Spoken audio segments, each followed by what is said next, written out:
So I'm continuing my quest to find more Disney books to recommend to you guys. So if you watched part 1 and 2 of this video series, you know that my goal here is to find Disney books that aren't part of the Twisted Tale or Villain series so that I can then recommend them to you guys. I often get asked, what else do I read once I've read those series? And as much as I do enjoy those series and I think they're a great starting point, if you are just diving into Disney books, there's so many more retellings on the market, and my goal is to help you find them and tell you guys which ones are worth it. So in this video, I'm going to be reading 5 books. I mentioned all of them, I think, in my previous vlog, so make sure to go check that out if you want even more recommendations. But today I'll be reading 5 books that I'm actually super excited to give a try. Some of them were actually recommended by you guys, so this is making me even more excited to get to them. The first one is one that I've started in the previous vlog, and it is Frozen 2 Dangerous Secrets by Mary Mercuzzi, I think, or Mencuzzi. So this one is a retelling of Frozen, but it's not necessarily a retelling. It's a prequel to what happens in Frozen 1 and 2, and it follows Iduna and Agnar, who are Elsa and Anna's parents. I absolutely loved what I've read so far of this book. I am listening to the audiobook, and the audiobook production is just chef's kiss. It is incredible. I love the writing. I am really enjoying this one so far, and I'm really hoping to be able to finish it within this vlog. Next up on my list is City of Villains by Estelle Lohr. I think I would pitch this book as Gotham City meets Disney villains. This is one that I'm actually really curious to read. It's the beginning of a series as well, and I think I saw someone recommend it. I don't remember who, but it is one that I'm quite excited about because I love a good Disney villain retelling, so I feel like this is one that I might really enjoy. I also have Rebel Rose by Emma Thériault. This is book 1 in the Queen's Council series. All that I know is that this takes place after the events of Beauty and the Beast. I don't really know what this one entails, but I'm quite curious to read it. I think this is written by a Canadian author too, so I love that. Up next I have Prince of Song and Sea by Lindsay Miller. This is one that every time I take it out and like show it off, I have to show you the cover because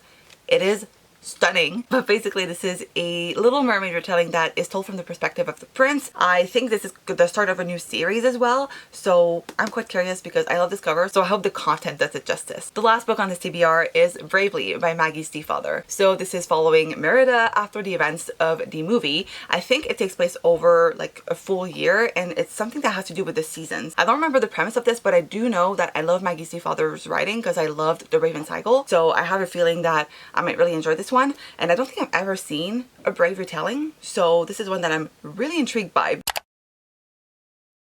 I have decided to start with Bravely by Maggie Stiefvater. This was the one that was calling to me the most, and I'm actually really glad that I decided to start with this one because it kicks off on a stormy Christmas Eve. Merida is in the kitchen eating bread. She's not supposed to be there. It's nighttime, but she hears a knock on the door. When she opens the door, she finds a stranger. She tries to talk to him to try to figure out who he is, why he's here, but the stranger just runs away.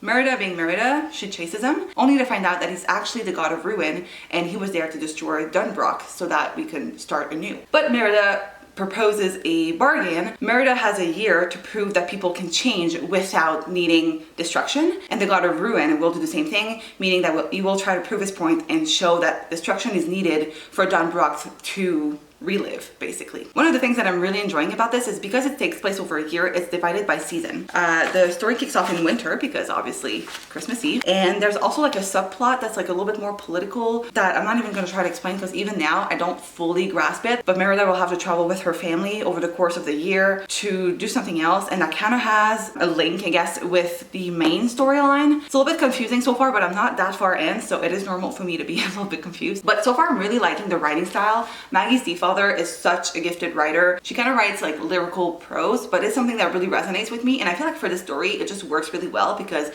kind of reminds me of a fairy tale. It really immerses you, and so far I'm really enjoying the writing of this. Alright, so quick little update on Bravely. I am about halfway through. I still don't have much to talk about, to be honest, and I don't know if it's because this book is a little bit more character focused than plot driven as I was expecting this book to be. We've only had one voyage out of the 3 that we're supposed to get, so I have a feeling that the second half of the book will rely more upon those trips and will be more action-packed than maybe the first half was. We did get a lot of backstory and like information that we needed in order to drive the story forward, so I did enjoy what I've been reading so far, but I just don't think it's as action-packed as I was expecting it to be, maybe, because I do really like the action in a story like this. Like I want to see some scenes where maybe Merida was traveling. I would have liked to see a little bit more of that, whereas so far she stayed at the castle for the most part, and like the first voyage that she did was mostly like maybe 2 chapters, 3 chapters,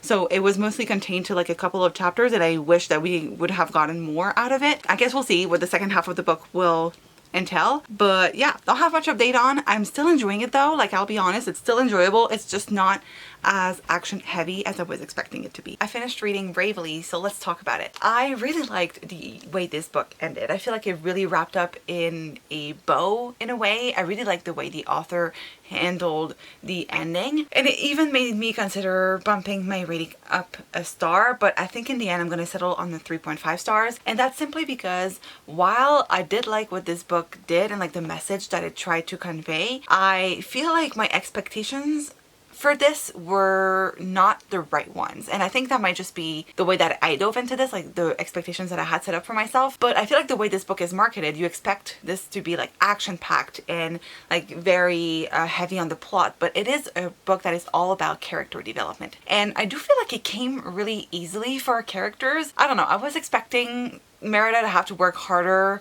to achieve what she had to achieve, and in the end I feel like it just came in a way that was so easy and obvious. I do understand that it's like geared towards a younger audience, so sometimes we don't necessarily go as in depth in terms of character development, but I do wish that the adventures had been more adventurous and that the character development came in a way that just felt more natural, because honestly I knew that for every adventure that we went on, one character would come out of it changed, because that was a goal, that was the message that we were trying to convey. I feel like it was well done, but at the same time it was just too easy. I felt like there were really low stakes in this book, even though the stakes should have been high, because if Merida was unable to change her entire family by the end of the book, everyone would die. The God of Ruin would just destroy Dunbrach. I didn't like the way that it was executed all that much. I did enjoy the book, and I feel like it's a very cozy fantasy. To me, this was a low stakes book. I didn't feel like it was that urgent. Like I feel like we were not necessarily feeling the pressure of having to fulfill a prophecy, or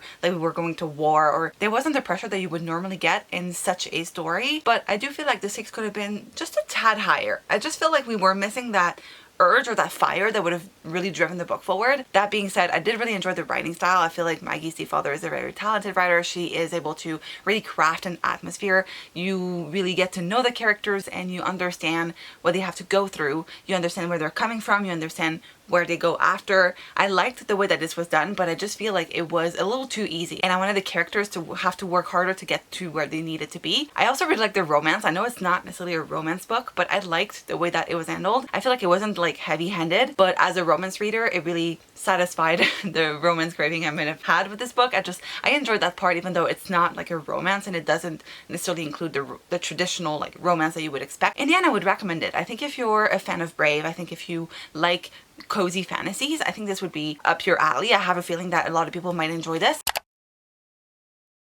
So I've made some more progress with Frozen 2 Dangerous Secrets, and I'd say I'm about 60% of the way through, though I may be further along. I am listening to the audiobook and I have about 2 hours left to listen to. By the way, I did mention it at the beginning of this vlog, I think in the intro, but this was a book that I had already started prior to starting this vlog. So if you want to hear my initial thoughts on the book, I'll leave the link to the vlog in which I started reading this book in the description box down below so they can watch that prior to watching this if you want to. But all of that to say, I wanted to include this book in the vlog because the book was actually recommended by one of you guys, and so I thought it was important for me to include my final thoughts on the book in this vlog. And I'm so glad that I'm finally picking it back up, because I haven't really been listening to the audiobook like the past couple of weeks, but I'm really glad that I decided to pick it back up again because it is so good. It is still on its way to being a 5-star book for me. It's just amazing. I really like the audiobook. I think the audiobook elevates the reading experience for me. If you are going to read this book, I highly recommend the audiobook simply because this is narrated by the voices of Iduna and Agnar in the movie. So we have Evan Rachel Wood and Alfred Molina, and they are so good at doing the voice work for this audiobook. I feel like if it wasn't for the audiobook, it probably would be more of a 4-star read for me. I am really enjoying the plot and like the balance between the romance and the political intrigue. I feel like it would insert itself really easily into the Frozen universe, To me, it reads like I'm watching a movie. It feels like it is part of the Frozen universe. Like the author has done a really good job at integrating like the folklore, just like the knowledge that we have about the Frozen universe into this book. It doesn't feel too far-fetched. It doesn't feel like I'm reading something completely different. It really feels like I'm reading an extension of Frozen. This would be a really good prequel. So if you guys love the Frozen movies, I think you need to read this book because it's amazing. As someone who has read some pretty bad retellings of things, this one is solid and I would highly recommend. I still have a decent chunk to read, but so far really liking it, and I have a feeling this might become a new favorite of mine, so hopefully this will turn out to be true. Alright, I have finished reading Frozen 2 Dangerous Secrets by Mary Mancusi, and I think I'm going to settle on a 4.5 rating. I think I'm going to round it up to 5 stars on Goodreads because honestly this reading experience is one of the best that I've had in terms of Disney books so far. I just really enjoyed the audiobook and the story was really great, though I'll be honest, I lost interest for the last maybe half hour of the audiobook. I feel like I wasn't as invested in the story, and that's because once Iduna and Nagnar get together, we kind of fast forward and get to the point where the first movie begins basically. So we find out how Elsa and Anna and like everything, how it happened before the parents went on this quest to basically try to help Elsa, but as we all know, they perish. I guess we get to that part and that was a little bit less interesting. I know that Iduna and Agnar are not the best people in terms of like the decisions as they made, and even though like we can understand their reasoning in this book, I just wasn't as invested because I feel like I was already familiar with that part of the story. So I am settling on a 4.5 rating, though I'll bump it up to a 5 because honestly it deserves all the hype. I would highly recommend, if you guys are Frozen fans, you need to read this book. And even if you're not, I think if you've enjoyed the movie, I think you will enjoy this. I'm not the biggest Frozen fan to begin with, but like this book was just so good, blew me out of the water. It's one of the best Disney retellings that I've read so far, and I would highly recommend it. I am about 100 pages into Prince of Song and Sea by Lindsay Miller, and I thought I would try to give you guys an idea of what this book is about. I'll be honest, I struggle a little bit trying to explain this, but let me try. So Prince Eric is cursed. His curse is as follows: if he were to kiss someone other than his true love, he would die. So obviously Prince Eric wants to break this curse because it's a burden, and one day he finds a clue that his missing mother left for him about the curse. So Eric goes on this quest to try to break the curse by finding the witch who casted it first and killing her so that he can be free of this curse. So this is where I'm at so far. Eric is on this quest at sea and we're trying to find the witch. I have a feeling that the Little Mermaid will come in later. This book really focuses on Prince Eric, and I feel like this is going to be the whole purpose of this series, that we're following like the backstory of the prince rather than like following the princess, which I find interesting as a concept. So far, I'll be honest, I'm a little confused at times. I feel like I don't know if it's overly edited or whatever, but sometimes we're jumping from like one line to the next and I'm not sure how we got there. Some dialogue just does not make sense. I think it's the author trying to be funny, but it just does not compute. Like I'm reading the lines and like I understand the words, but I don't understand how it links to like other things that were said before. It's just a little like, sometimes I have to reread passages because I'm like, wait, what happened there? So I feel like the logic here is a little flawed and I'm not really sure how to explain it, and I don't know if it's just me who's like confused reading this, or maybe I was just not paying enough attention or whatever. So far I'm enjoying this, but sometimes it is a little bit hard to follow. But I am enjoying the fact that this book is following Prince Eric, and I feel like even though we get to know him a little bit in the movie, we only get to know him through Ariel, and I feel like in this one we get to really see him as his own person. One other thing that I really enjoy about this is how diverse and inclusive it is. We have queer people, we have non-binary people, we have people of color, and I feel like Disney really lacks in that usually, so it's nice and refreshing to see a different take on this type of story. It's nice to see like the new characters that are being introduced. It's fun to see like a new dynamic because we only get to know Prince Eric through Ariel, like I was saying before, so we don't really see him interact with friends or, you know, just other people around him. It adds a nice layer that wasn't there originally, and we just really get to dive deeper into Prince Eric's character in this book. So I'm excited to continue, even though, like I said, I'm struggling a little bit reading this. Okay, we've reached the Little Mermaid part of the story, and yes, I am using a Sleeping Beauty bookmark because I didn't have anything else, but we have finally met Ariel, though we don't know that it's her yet, but from the description and like the scene that I'm reading, I know that this is what it is. So let's see how this will turn out. I am now a little bit over halfway through Prince of Song and Sea. So far, since my last update, we've pretty much just had a play-by-play of the movie from the moment that Eric discovers Ariel stranded on the beach up until the Kiss a Girl scene. I think that was the last chapter that I've read. Yeah, exactly. Now, at the point that I'm at, Eric is re-embarking on his quest to find a witch, which I think at this point we can safely assume is Ursula. She hasn't been mentioned by name, but all of the descriptions that we have gotten about the witch so far seems on par with what we know about Ursula, so I feel like it's her. I don't think it could be anyone else unless there's like another witch, which would be confusing. So I think it's Ursula, but no one knows that it's Ursula because they don't know what they're looking for, basically. I don't remember the movie that well, and I kind of want to rewatch it so that I can compare the plot of this book with the movie better, because to be honest, since it's been so long, there are so many things that I'm like, did that happen or did I not happen? And where I'm at, I feel like we're slightly diverging from the story, well, the original story, but I'm not sure if that's the case or not. I finished reading Prince of Song and Sea, and before I did that, I actually rewatched the movie because I wanted to be better able to compare the book and the movie, and I'm really glad I did that because I noticed that there were lines from the movie that were taken word from word and were inserted into this book, and it's done in a way that wasn't that noticeable. Like, I wouldn't have noticed if it wasn't for the fact that I rewatched the movie. So I think it means that the author was really able to pull elements and like lines from the movie and integrate them into this new story that is pretty similar to the movie all in all. Like, it doesn't change the ending, it doesn't change anything. Well, I say that, but it's not entirely true. But anyway, I like this as a retelling. I think it's an interesting concept, and I liked reading from Prince Eric's perspective because in the movie, his part is very minimal. Like, we see him for a couple of scenes and he's like the love interest, but aside from that, we don't really get his point of view because the story is told from Ariel's perspective. But I liked that this one focused on him instead. I think there was so much story that could be told with this, and I think the author did a pretty decent job at keeping his character true to like what we've seen in the movie, but also making it our own. Overall, I'm giving this a 3 out of 5 stars. I liked it, and I'm curious to see what the author will have next in store for the series. I think I read online that the next book is going to be focusing on Prince Philip, which I'm really excited about. Like, I love the idea of Sleeping Beauty. It's not my favorite Disney movie. It's actually one of my least favorite, but it's a very beautiful movie in terms of like the imagery and everything. But I feel like Prince Philip, sorry, is going to be an interesting character to follow because we don't really get to see a lot from him in the movie. So it's another one that I think will be interesting to read about. I also started reading City of Villains by Estelle Lore, and I'm already super intrigued by this. I'm not that far into it. I'm only 28 pages in, but I'm already very intrigued by the concept. I love the vibes of this. It reminds me a lot of The Descendants, like the Isle of the Lost, without being corny and cringy, but more like a dark, grim way, and I like that about it. It also is not only about villains. Like, we have, yes, villains are the core of this book. Our main character, Mary Elizabeth, is dating Captain Hook, who is not called Captain Hook, but Captain Crook, I think, which I figure is going to change at some point. But we have the main villains, I guess. Like, we have Ursula, we have Smee, who is like the companion to Captain Hook. We have Maleficent, we have like a lot of characters, but we also have some heroes. We have Belle, we have Triton, who's like the mayor of the town. So that's interesting, but she's a woman actually, so that's fun. But I like what the author has done with this world so far. I'm not really that far in, but I think it's also going to turn into like a mystery of some sort because Mary Elizabeth, her main character, who I don't think is based on any Disney villain that I know of, but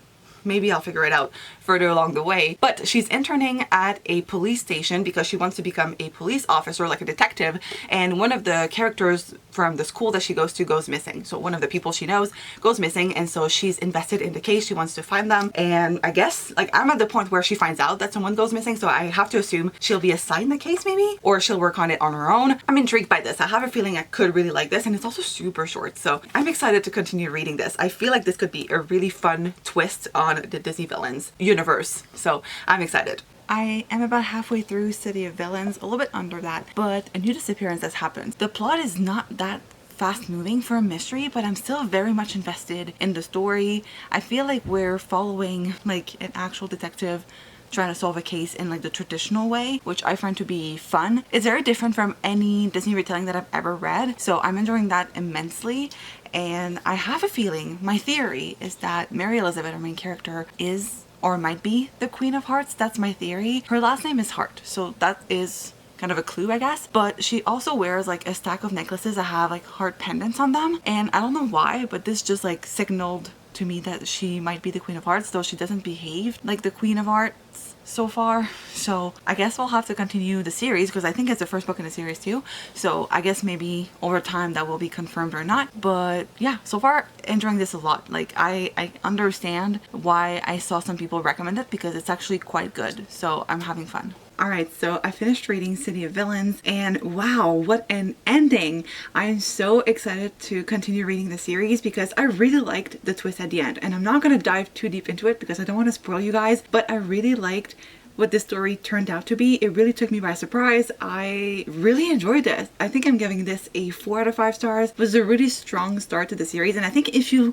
liked Hooked by Emily McIntyre, you might like this, or vice versa. If you've read this and you want to read an adult mafia romance that has the same vibes, I think you would enjoy Hooked by Emily McIntyre and the whole series, I assume. I've only read the first book, but I really enjoyed it. And yeah, this series is so promising. I am very intrigued by what is going to happen next. I guess I am pleasantly surprised by everything that I've read so far in this vlog, and I'm glad that this book was one of them because of its length, I assumed that it would be rushed, but I feel like it was a perfect pacing, and overall I just really enjoyed the turn that it has taken, and I'm excited to see where the author will take this from here.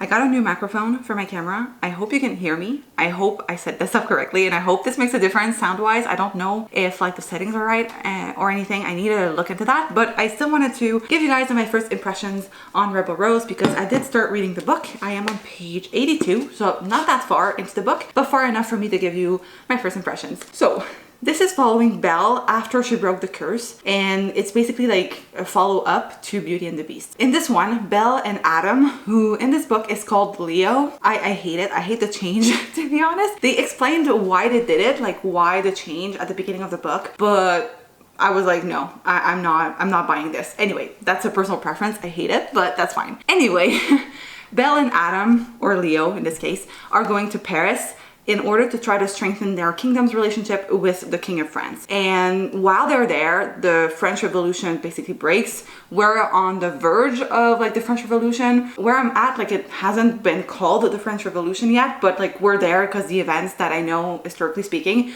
are happening as we're following the plot. So I have no idea where this book is going to go plot-wise, but I do like the blend of genres. Like I'm really enjoying the mix between fantasy and historical fiction because I am someone who enjoys reading historical fiction, and I haven't read that many books that follow the French Revolution, and it's an event in history that I'm actually quite interested in. I've studied it a little bit in school, and so I am intrigued by the premise of this, even though like I have no idea where we're gonna go from here. So far it's been very politically involved, but I am still enjoying seeing this new take on the French Revolution and just following a Disney character like in history, because I feel like a lot of the time they live in their own world, in their own bubble, and that's completely fine, but I like seeing how the author kind of mixed in reality with fiction. I'm enjoying this so far. It's been fun to read. I think my favorite part of this so far has not only been the blend of genres, but also the writing style. It's so beautifully written. I really enjoy Emma Thériault's writing. I'm on page 208 of Rebel Rose, so I'm a little bit over halfway through, and I wanted to do a midway update, but to be honest, I feel like there's not much to update you guys on because there's not much that's going on. I keep waiting for something to happen, but nothing is really going on. It's a very political book.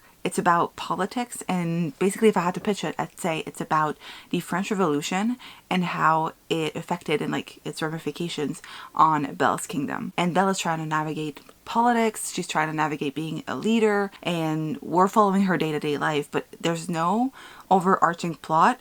And I was expecting something fun and entertaining, and I feel like while it's not a bad book, it's just not what I had in mind when I picked this up. And so I'll be honest, I'm a little bit underwhelmed. It's not terrible, like it's actually a very enjoyable reading experience in the sense that like it's really well written, and like there's things happening, and like there's a mystery with one of the characters that we think is shady, but like there's not really a lot aside from that is going on that is holding my interest. So I finally finished reading Rebel Rose by Emma Thériault, and unfortunately this is getting a 2 out of 5 stars from me. So I want to preface by saying this is not a bad book. I did not hate this. If I had, I would have given this a 1 out of 5 stars. I don't have much more to add to what I already said before, meaning that I liked the writing style. This is the one thing that I liked about this book. I think the author also did a pretty decent job at keeping Belle's character true to like what we had seen in the movie, for example. But aside from that, like I wasn't interested in this book at all. I didn't really enjoy the plot. I feel like it lacked a plot actually. I don't think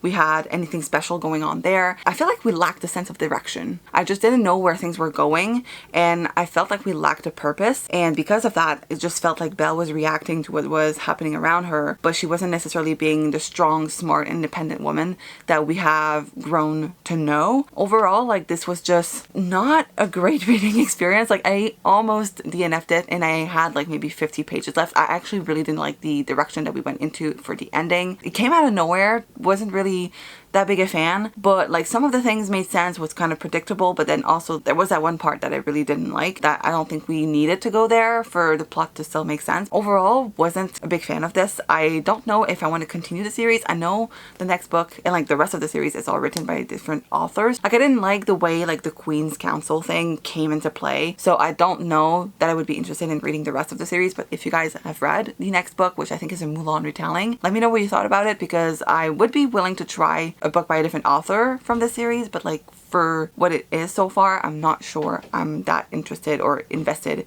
in finding out like what happens next. It's kind of a shame that I'm ending this vlog on such a disappointing read. Let's recap what I read this week. I'm really happy with like my TBR for this vlog because I wasn't expecting to love everything that I've read. Except for one book, I did enjoy everything that I've read on some level. So I'm pleasantly surprised by the books that I picked up this week, because I'll be honest, I've had a pretty hit or miss vibe or strike with Disney books, and it almost made me want to give up reviewing them because I don't feel like I'm enjoying them as much anymore. But I have found some pretty hidden gems that like I wasn't expecting to enjoy nearly as much as I did. So let's rank all of the books that I've read for this vlog and see like which ones I would recommend, okay? So number one, we have Rebel Rose by Emma Thériault. So this is going at the bottom of the pile. This is like my least favorite out of everything that I've read, and I don't know that I would recommend it, to be honest. It's not bad, but I think there's so many better Beauty and the Beast retelling out there that like I don't know that you need to go and pick up this one. At number 4, we have Prince of Song and Sea by Lindsay Miller. So I actually did enjoy reading this one. This is one that I would recommend if you're a fan of The Little Mermaid. I'm quite curious to check out the rest of the series, but I've read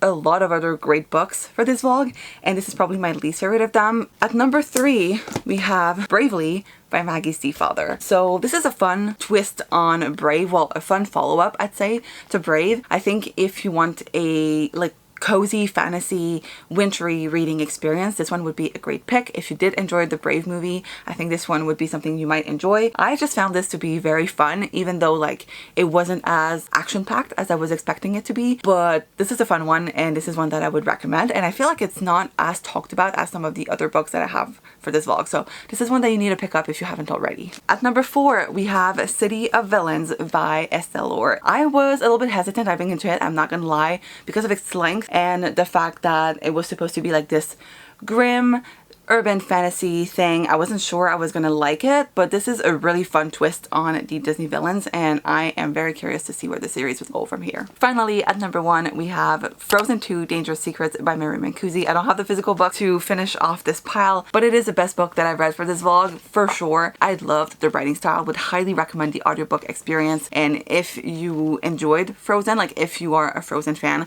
this is one that I think you should definitely pick up because it does really integrate itself well into the Frozen universe. So I guess that's it for this vlog. Thank you guys so much for watching. If you have any recommendations for Disney books that are in the Twisted Tale or the Villain series, let me know in the comments down below and I might include them in the future video. And I guess that's it, and I'll see you guys in my next one.